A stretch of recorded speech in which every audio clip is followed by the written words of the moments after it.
کہتے ہیں کہ بلیاں جو ہیں ان کی خرید و فروخت جائز ہے، جب کتوں کی جائز ہے تو بلیوں کی کیوں نہیں؟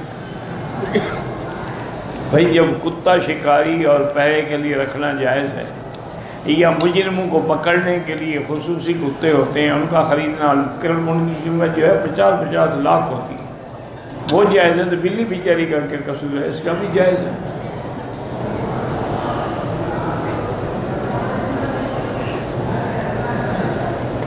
اگر دلہن جو ہے وہ ناپاک ہے تو ولیمے سے دلہن کی پاکی ناپاکی کا تعلق ہے؟ روٹی تو ہاتھ سے کھائے گی، کیا مسئلے پوچھتے ہو؟ دماغ خراب ہو گیا تمہارا۔ بھئی 3 دن کے بعد ولیمہ خامن نے کرنا، لوگوں کو کھانا کھلانا، اور دلہن بھی کھا لے گی، ہاتھوں سے کھائے گی، ناپاک ہے تو ہوتی رہے۔ کوئی شخص کسی عالم کے بغیر قرآن کا ترجمہ پڑھ سکتا ہے؟ نہیں پڑھ سکتا۔ لغت کے اعتبار سے چاہے وہ کتنا بڑا عالم کیوں نہ ہو، قرآن سمجھنے کے لیے علماء کی ضرورت ہے، اہل علم کی۔ دیکھا نہیں ہے کہ ابھی ابن عمر جیسا آدمی، حضرت عمر جیسا، اس کے بیٹے جیسا آدمی جو اپنے وقت میں زاہد بھی تھے، عابد بھی تھے، عالم بھی تھے، صحابی بھی تھے، مسئلہ پوچھنے نے کہا کہ اس شیخ کے پاس جاؤ، ابن عباس سے جا کے پوچھو، اور وہ جو جواب دیں وہ بھی مجھے آگے بتانا۔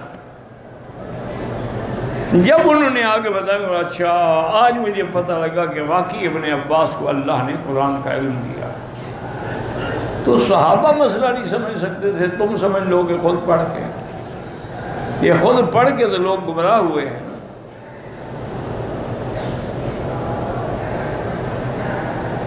کہتے ہیں کہ طواف اور صفا میں ماں یا بیوی ساتھ میرے پیچھے رہیں گے یا سامنے؟ جہاں وہ راضی ہوں ان کو رکھ لو، کوئی بات نہیں۔ کیا ہے یار، طواف میں کبھی کوئی آگے ہو جاتا ہے، کوئی پیچھے ہو جاتا ہے، ایک مسئلہ ہے کہ میں آپ کو بتاؤں۔ اصولی بات یہی ہے کہ تم ان کو پکڑ کے رکھو، اور عورتوں کو مرد کے پیچھے ہونا چاہیے۔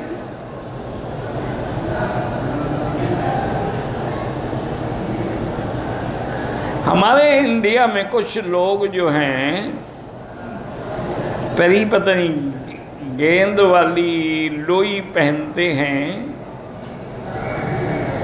مجھے کیا پتا وہ کون ہے کون نہیں ہے۔ جب وہ سلام نہیں کرتے تم بھی دفع کرو، اس کا مطلب ہے وہ کسی اور مذہب پہ ہے۔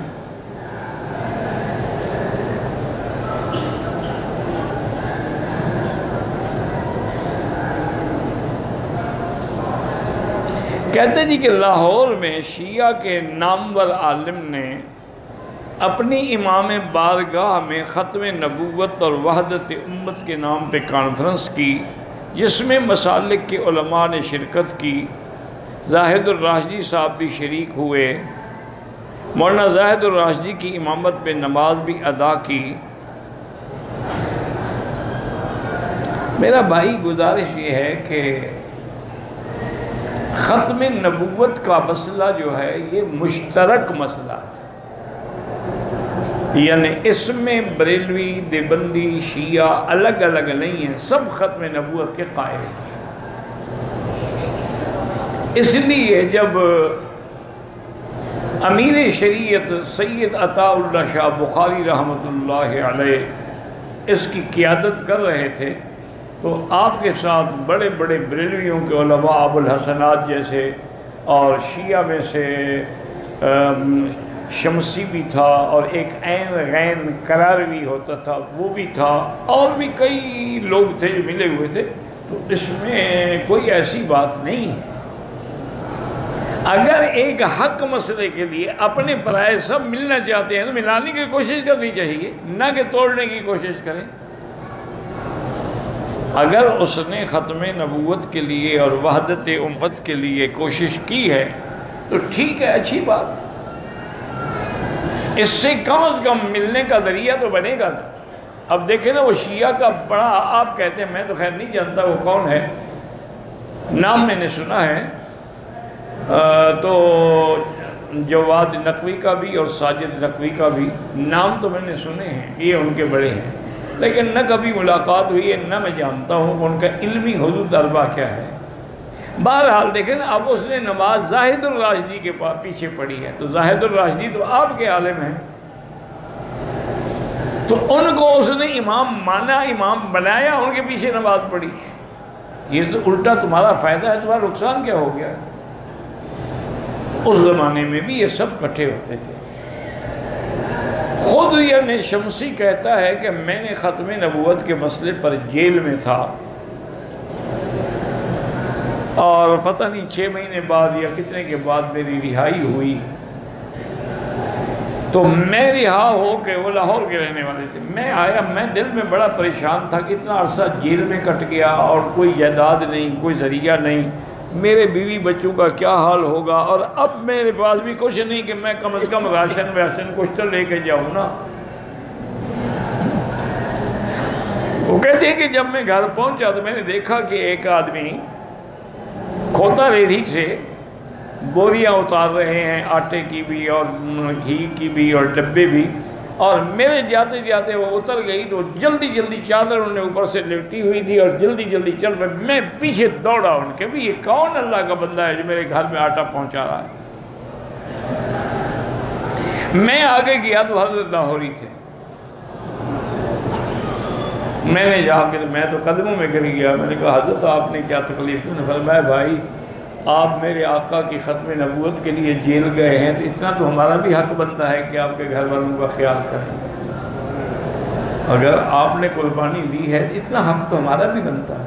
تو یہ باتیں قابل اعتراض نہیں ہوتی ہیں. آج کل ہماری عادت ہے کہ بس اعتراض کرنا ہے، او فلاں مولوی نے یہ کہہ دیا اور فلاں نے یہ کہہ دیا اور فلاں نے یہ کہہ دیا، فلاں نے یہ. کیا اعتراض کی بات ہے؟ پیار محبت سے باتیں کی جاتی ہیں.